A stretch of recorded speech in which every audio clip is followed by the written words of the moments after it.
The last time we were together, we began looking at the Second Great Awakening. And particularly, we looked at the need for an awakening, all the different things that were true of our country, which indicated that there was a desperate need for God to do something. And I think that you could see, and we talked a little bit about how we seem to be in a very similar position today in our country. We desperately need God to do something. And we ought to be crying out for God to do something and for Him to use us in that regard. So let's find out what He did back then as, if nothing more than an impetus for us to ask Him to do the same thing. And also helps us to understand where we are today religiously in our country. All right, so the course of the awakening. Remember, in the First Great Awakening, there were 3 phases. Do you remember what they were? What was the first phase, and what colonies did it start? What part of the colonies? The middle colonies, and then it went to New England, and then to the South. All right, now this one's going to be a little different. It's not going to be so much centered in a particular section of the colonies, but in a particular direction, as we'll see. This starts in the eastern part of the colonies, not necessarily in a particular section of the country, but in the east as far as that goes. I know that might sound like that's a section, but you know what I mean. Not middle colonies, New England, and so on, but in the eastern. It's called the Eastern Phase, and it begins in colleges. So whereas the First Great Awakening we saw began with pastors preaching in their own congregations and then going to other churches around, this one's going to begin in the colleges. And one example of where it starts is Hampden-Sidney College. Now let me read to you what occurred. In the summer of 1787, Carrie Allen, a college rowdy, you know what a rowdy is? Do we still use that word? Yes, a rowdy? No, a troublemaker. Somebody who's always, stirring up things. Attended a revival meeting, fell prostrate to the floor, but found peace. Allen's testimony affected William Hill and James Blythe, who also came to Christ. A fourth came, and a prayer meeting started. Now, this is what one person writes about what happened in that prayer meeting. So basically, there's 4 guys that have come to Christ, and they get together in one of their rooms for to meet together, Bible study, prayer. He said, although we sung and prayed with suppressed voices. So it's kind of like you in chapel, singing with suppressed voices. And they're praying. They're doing as quietly as they can, not wishing it should be known what we were about. We were overheard by some of the students. A noisy mob was raised, which collected in the passage before our door and began to thump at the door and whoop and swear and threaten vengeance if we did not forbear and cease all such exercises in college for the future. Information of this riot was given to Mr. Smith. He's the college president. In the evening, the college was rung to prayers. Now, think of the irony here. This is a college that every evening rings the chapel bells for everyone to come to prayers, and yet 4 guys meeting in one of their rooms to pray together caused a great uproar. So what does that tell us? They didn't mind so much going through the formalities. They didn't mind so much doing what was required as long as their hearts didn't have to be in it. But as soon as somebody indicated that there was something personal here, that they actually had a relationship with God, that caused the offense. So the college was run to prayers. When the prayers were ended, Mr. Smith demanded the cause of the riot. Some of the most prominent leaders stepped forward and said there were some of the students who had shut themselves up in one of the rooms in college and began singing and praying and carrying on like the Methodists. And they were determined to break it up. Well, the college president, John Blair Smith, began then to preach to the students in their chapels to the effect that many students then became to Christ and became involved in Bible study and prayer. And the revival that began taking place there on that college campus began to spread to the counties all around, especially as John Blair Smith had opportunity to go and speak in different places as the college president. He himself is believed to have won more than 250 young people to Christian faith within a year and a half. William Graham also was a preacher. Now, this is different than the Billy Graham that you may have heard of. This is much before him. Also was preaching. Now, both Smith and Graham were Presbyterian Calvinists. And they were preaching, and many students are coming to faith. Their preaching was plain, practical, and very enthusiastic. In other words, there was some emotion involved, but perfectly free from ranting. Because there were, had been some even during the First Great Awakening that just kind of got up there and went kind of crazy, just saying one thing after another, just trying to get people stirred up. They didn't do that. The Calvinistic doctrines were conspicuous in their sermons. They didn't shy away from it. They taught the theological perspective of Calvinism. And the convicted and despondent sinner was encouraged by the setting forth in a desirable manner and glowing colors, quote, the pity and passion of Christ, his generosity, his readiness to forgive sins, the efficacy of his atoning blood, the perfection of his righteousness for their justification, and his successful intercession in heaven as their high priest in their behalf. That was the emphasis. Those are the kind of things that they were proclaiming. And Smith, when he was preaching, never would permit the least noise or disorders or crying out in the worship of God, although it was with difficulty sometimes that he could suppress it. So like Edwards before him, while he was preaching, sometimes people would cry out, sometimes there would be some disorder, and he wouldn't put up with it. He would calm them down. If at any time there was something of the sort, he would instantly stop speaking and say, you must compose your feelings, my brethren. God is not the author of confusion, but of peace in all his churches. And quite often upon such occasions, he would give out a verse or two of some hymn for the people to sing until silence and composure was produced, and then go on with his discourse. All right, I say that just for you to understand that these initial preachers were not emotional. They're proclaiming the doctrines of God, and people are coming to faith.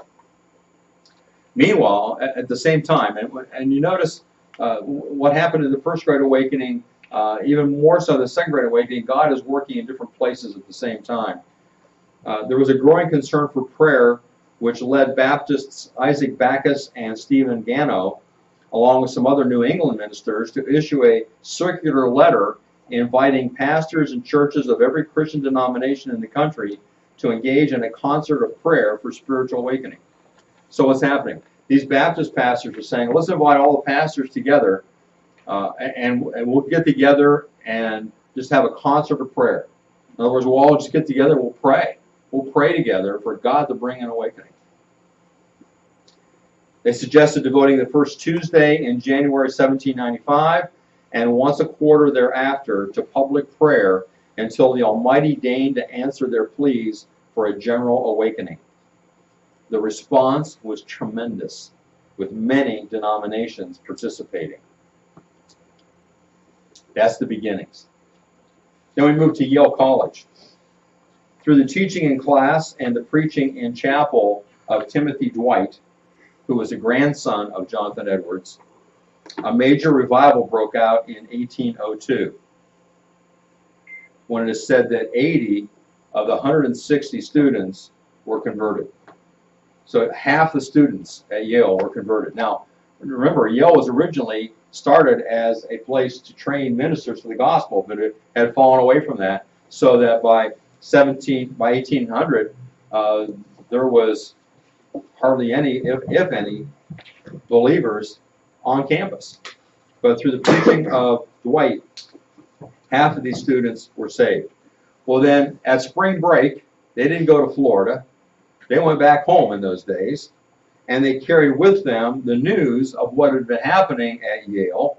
And so the news of the revival spread the revival. So as people in their home churches heard what God was doing at Yale, that stirred things up there, and and they began proclaiming the gospel. And another revival occurred in 1808 at Yale. There were 22 converts. And a third revival in 1812 to 13 occurred as a distinctively student movement, with the faculty taking no initiative. The students were behind this revival. The last revival under Dwight occurred in 1815. Now this one was more emotional than the others had been. There were over 80 conversions. Ironically, the students wanted President Dwight to cancel classes so they could give themselves more to religion. They said, let's cancel classes today so we can really devote ourselves to God together. And he said, no. You're here for an education. We've got to continue with that. I mean, it's great that God's working in your lives, but we still have a job to do here. So he refused, and the revival proceeded, even though they had to go to class. Over 150 churches throughout New England were affected as the revivals spread from the college.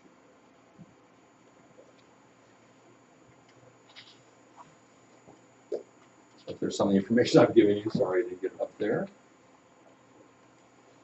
Let's look that over. Here is President Dwight. This is a building on campus named after him, Dwight Hall.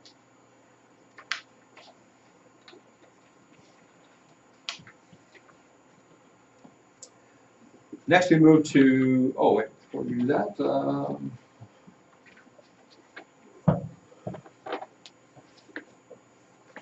this is a quotation from Timothy Dwight. I forgot I had that here. God brought his little flock and placed it in this wilderness for the great purpose of establishing permanently the Church of Christ in these vast regions of idolatry and sin, and commencing here the glorious work of salvation. This great continent is soon to be filled with the praise and piety of the millennium. Now I want you to notice that last part. What was Timothy Dwight saying in that last sentence there? What does he mean that this continent is soon to be filled with the praise and piety of the millennium? What did he believe? Michaela? He believed there would be an amazing awakening throughout the whole continent, all of America. Which would result in Praise. what? Praise. Yes, praise. You know what piety is, devotion to God, but it would result in the millennium. What's the millennium? As it's normally referred to, what is the millennium? Are you not familiar with that term? Have you ever heard of the millennial kingdom of Christ? So what is the millennium? Most of the time when people talk about the millennium, they mean when Christ is ruling on earth. Now, most American denominations today believe in what's called a pre-millennial coming of Christ, that he will come before the millennium, and that the rapture will occur before that at some point. There's disagreement about when exactly, but that then Christ will come to earth and he will establish his kingdom. Dwight and many of the people living at this time, even going back to Edwards, were what was called post-millennial. That Christ would come at the end of the millennial period. That the Holy Spirit would work in people's lives to the extent that the world would come to Christ, and then as the kingdom was established through the work of the Holy Spirit, then Christ would come to earth to receive his kingdom. Not to establish it, but to receive a kingdom that was already here. So Dwight believed, as many did, that this may be an indication that God was working in the hearts of people to bring about the wholesale salvation of the country. And of course they had a hard time seeing beyond that to the rest of the world, but just like Americans today. But that wholesale salvation of people coming to Christ then would usher in the millennial period, the kingdom of God on earth. after which Christ would come. All right? Now, that's postmillennialism, and I want you to understand that because that is the dominant viewpoint in this time period among theologians and preachers. All right, so we move on to Princeton College, where Ashbel Green is the president in 1810. He was formerly a Philadelphia pastor, and he found the school in a deplorable moral condition. Using strong preaching, discipline, and forced Bible study, forcing people to study the Bible. Some people today would be aghast. They had to read 5 chapters a week in the Bible. And because of that, revival occurred in 1814 to 1815. Apparently, Green and 4 students prayed for over a year for God to work, and he did. The results are this. From 1773 to 1812, before the revival, 1 out of 7 students entered ministry. During the 1812 revival and following, 1 out of every 4 entered the ministry. Following that, it went back to the 1 out of 7.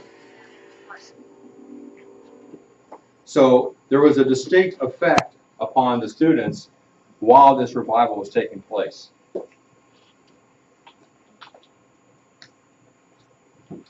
Next, we move to Williams College. And this is where the famous haystack prayer meeting takes place, out of which came the American Board of Commissions, which is the first attempt at foreign mission. What happened is this. There were some students gathering to pray. Again, they were afraid to pray on campus somewhere, and so they met together out in the field to pray, and it started to rain. In order to get out of the rain, they burrowed inside of a haystack. And have you ever been on a farm anywhere where there's haystacks? Okay, did you ever go inside one? Yeah. Did you ever burrow inside? You know, maybe when children are little, they do that too. You make a little hut in there, a little fort, kind of like you do in the snow. You know, if you have a big snow bank, maybe you dig in there and make a little place that you can sit. Well, they did. They got inside this haystack to pray, to get out of the rain. And out of this prayer time, they decided that God wanted them to not only be concerned about the people here, but people in other countries. And so this is the first missionary effort, first foreign missionary effort that comes about in America. So 5 men met together. They committed themselves to become missionaries. Adoniram Judson is one who later joined them. He wasn't in this initial group, and he would become the first missionary from the United States to another country. Here is Adoniram Judson. He decided to go to India. His journey, however, took him instead to what was called Burma at the time. Today it's called Myanmar. He thought he was going to go to India, and because of that, he thought that he would probably run into another missionary who was there from England by the name of William Carey. How many of you have ever heard of William Carey? Okay, a few of you. That's unfortunate the rest of you never have. He is considered the father of modern missions. He's the first missionary to go from the Western world to the Eastern world, going from England. He was a shoemaker, and on his wall he had a map of the world. And as he was making shoes, he prayed for people of other countries. And eventually God saw fit to enable him to go to India. He worked there for many years. His is a very interesting story. If you find a biography of William Carey, you will find it very interesting. But I won't get into that because I want to talk about Judson. Well, Judson was a Congregationalist. Now, what would be the difference between William Carey, a Baptist, and Judson, a Congregationalist? What would be the big difference? Can you imagine what it might be? What might they have a dispute over? Lahana? Baptism. Exactly. Because William Carey would believe what? Immersion of believers. What would a Congregationalist believe?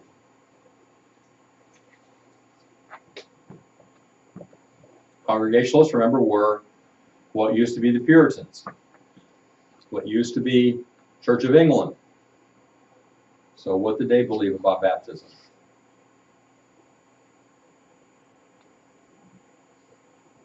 Well, if it's not immersion of believers, what might it be? Stephen? Of? No? Lahana? Yes. So sprinkling water on an infant would be baptism for him. So he anticipated that if he goes to India, he'll probably be running into William Carey. And knowing they had this difference, he wanted to be prepared for any disputation that might take place.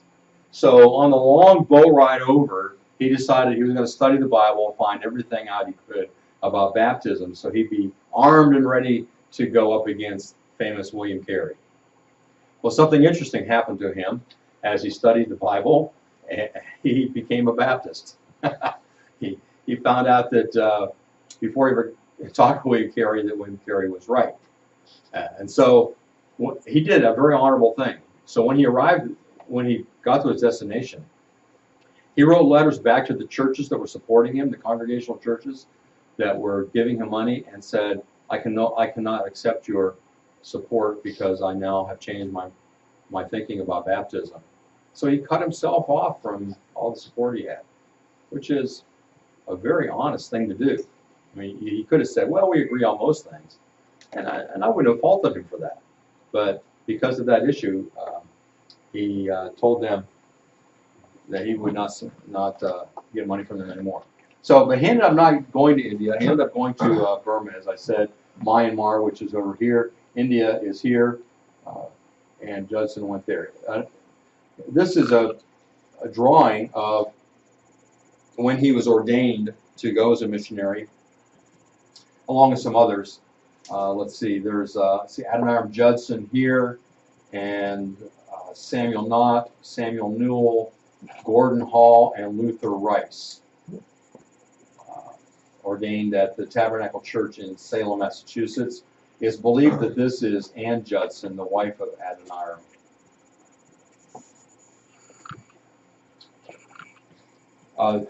Judson is a very interesting man too. He sacrificed a lot. Went through 3 wives in his missionary journey.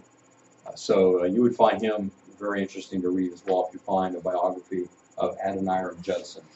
And you'll find it inspiring to see how God used him and what he was able to do. All right, so let's look at some observations concerning this Eastern phase of the Second Great Awakening. First of all, we saw that there was a tremendous need for revival, right? Secondly, this one started at colleges and spread to communities. That's the feature of this Eastern phase of the Second Great Awakening. It started at colleges and then spread to the communities. It occurred under strong biblical preaching and prayer, concerts of prayer, where people gathered together, many people gathered together to pray. And it's characterized by orderliness.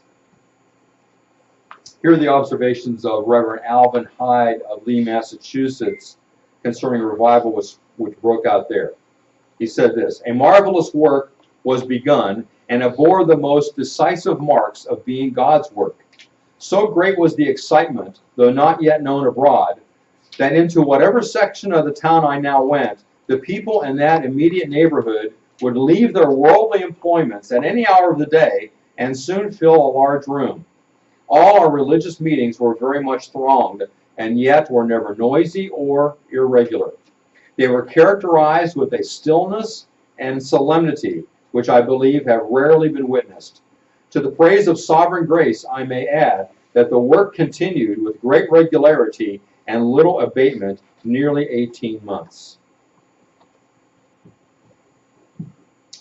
So that is, I look at the first phase of the Second Great Awakening, the Eastern phase, primarily in these colleges. Well, one of the things that we can see is that the number of colleges grew as well from this awakening. We'll look at more of that later, but the Presbyterians had 16 schools before 1830, and before 1860 they had grown to 49. Congregationalists had 5 schools, growing to 21. The Baptists had 4 schools, growing to 25, and the Methodists had no schools, and before 1860 they had 34. So more and more people are wanting to have biblical training and move into ministry. That's the Eastern phase. Any questions about the Eastern phase of the Second Great Awakening?